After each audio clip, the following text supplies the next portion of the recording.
This is Frank Fantini again. In this segment, we have Jamie Odell, CEO of Aristocrat Leisure, or Aristocrat Technologies, depending what part of the world you're in, I guess, and what the corporate name is. And Aristocrat, as you all know, is based in Australia, but it's really a global company, and it's one of the several leading gaming technology companies in the world. One of the keys to the success under Jamie has been a significant amount of progress that Aristocrat has made outside of Australia, especially in North America. And can you just give us a little bit of an update on where you are in North America and where you want to be? Yeah, sure, Frank. Thanks for the opportunity. Absolutely. Well over half our business comes from North America. And 5 years ago, I think you could look at us as an Australian company which used to export product to the Americas and had some success, but still really thought of it in that way. But disadvantaged in the sense of we weren't close enough to the market. So we've made a significant change in that respect. I have half my leadership team, half the folks who report to me are now based out here in the US. Over half of our studios and the design work that we do on games is based out here in the US. And that's important because the games are becoming increasingly different from those we see in Asia, Australia, and the rest of the world. So you see some of the big licensed games here, some of the cabinets, the hardware, really purely developed for the premium US market. So we've moved far more folks over here, far more of my leadership team, recognizing America is the most important gaming market for us by a long way. We're in many, many jurisdictions, but America is by far the number one. And our recent announcement to acquire VGT takes that even further. We'll be at a point where up to 2/3 of our business is coming out of the US. It's a great market, and clearly I want more of my leadership team based over here. So that's where the focus comes from. Now, VGT is a Class 2 operator. Right. They serve primarily Native America. Yeah. Obviously, they have content that can be adaptable to Class 3. Can you tell us a little bit of the rationale for buying VGT and maybe what it might say for other acquisitions that Aristocrat might consider? Yeah, look, it's a fantastic business, and I have to say all credit to John Yarber and the team who built up an enormously successful business. It is Class 2, and basically what that means is the games are mechanical reel slot machines, but the outcome is based on a bingo algorithm, not a random number generator, but still the player experience is very, very similar. Why we're attracted to it, the key thing is we've been talking strategically about gaming operations in the US, which 5 years ago we called out as our number one strategic objective. In those days we had a very small fleet of gaming operations base. If you look at the games we have on the show, this year, significant number of great brands and licenses that we're showing. So gaming ops in Class 3 has really been a key driver. We've shown great success. We've increased our share significantly. At the half we were 19% up on share on Class 3. The VGT business is a Class 2 gaming ops business, right? So that really fit in very strong strategically for us. When we looked at it, we just saw it as a really well-run business. It also had in common great content. We at Aristocrat believe what differentiates us is this long-term proprietary content we've built. Core maths games, core icons, things like Cash Express and Mr. Cashman, Buffalo, the games we've developed as opposed to licenses. VGT have done that themselves. Games like Hot Red Ruby and Mr. Moneybags, really strong IP which players love in a recurring revenue environment in those tribal casinos.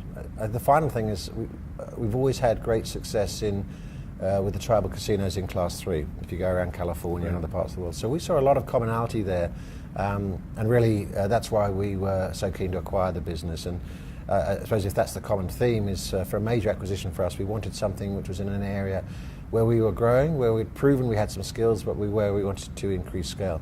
This will increase our install base in the US from around 10,000 units to 30,000 of recurring revenue gaming operations. So material for us, and that was the fit that we saw. Definitely a significant increase. Yeah.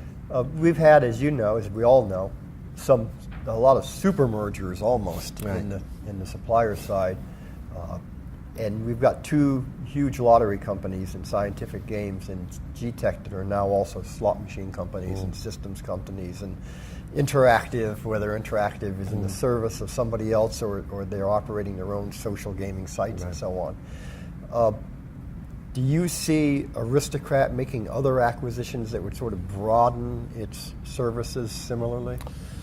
Well, let me start off by saying I think there's an enormous amount of consolidation, probably difficult to imagine, right, 3 or 4 years ago, the amount of consolidation this industry has been through. And it started off, in terms of scale, it really started off with the Cy Games Williams deal, and then when we had Bally Shuffle and those deals that you just most recently referred to. What I would just point out is if you look at the public announcements on all of those, what they're really saying is it's going to be over $600 million of cost taken out of our side of the industry. Right. A lot of synergies there. And that's a reflection, I think, of two things. It's a reflection of the fact that the operator side is not growing at the pace that we were forecasting a few years ago, so people have to be circumspect about their cost management.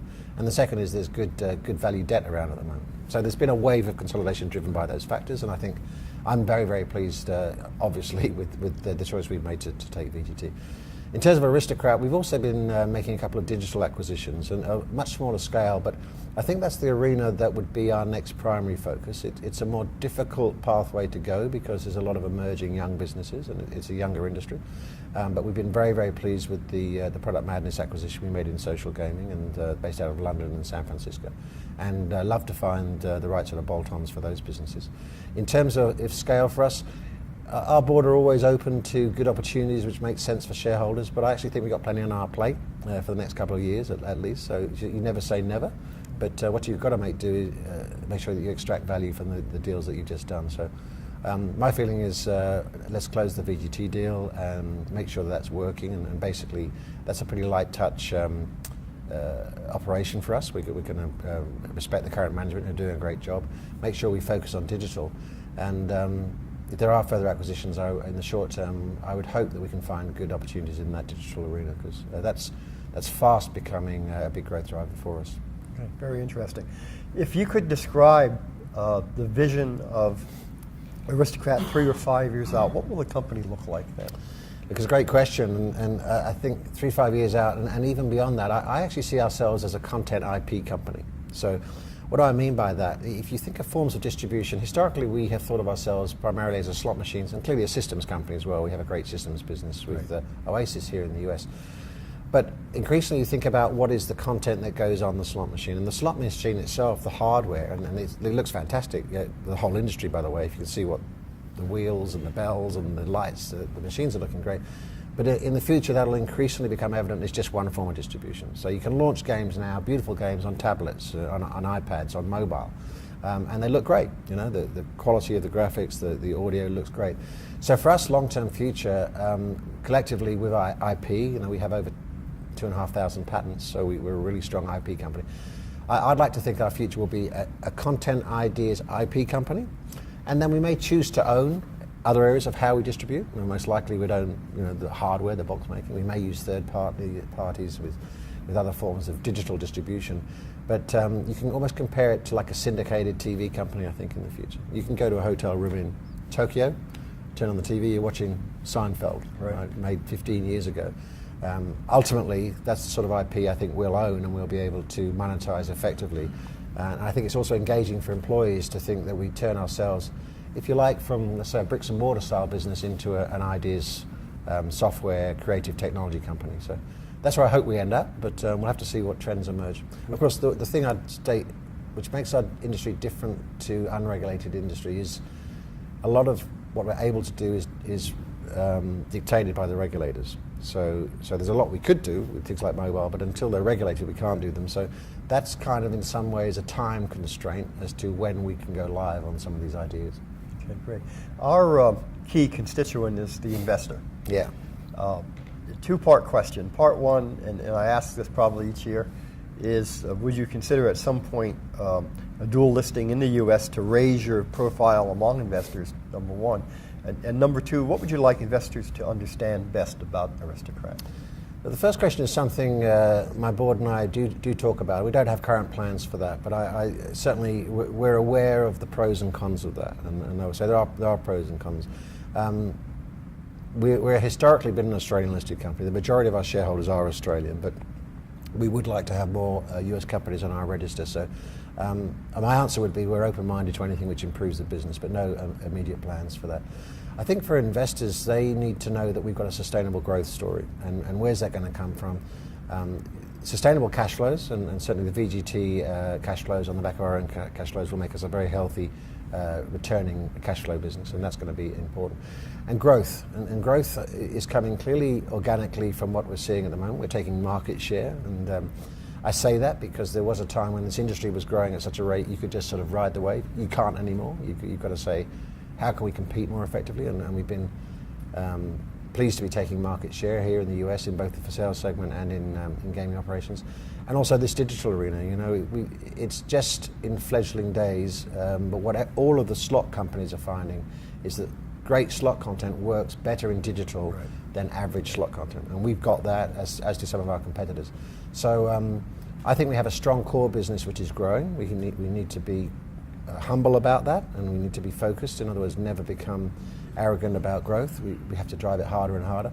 And then you've got this whole new arena of digital, which you look what's happening to that. It's impossible to know how fast we can scale it up and where it's going to go to. But you see the emergence of companies like King and Zynga over the last few years, and you see there's significant billion-dollar companies which have grown into that arena. So I would say to shareholders, we're a well-run business. We're honest, and we've got a clear plan. We've delivered over the last few years, and that's where our confidence comes from for the future. Jamie, thank you. This has been a great overview in a very short period of time. Is there anything else that you would like folks to know about Aristocrat that we've not touched on? Well, I guess you have a wide audience. I would just say the heart of everything we do is great people, and I'm so proud of the people here. You know, you turn up at these shows, and every year this is the biggest show in the industry that we do, and you're so proud of what you see, but the immense hard work from our people. So for my people watching, I want to say thank you, and really proud of them. Very good. Jamie, thank you. Thanks, Frank.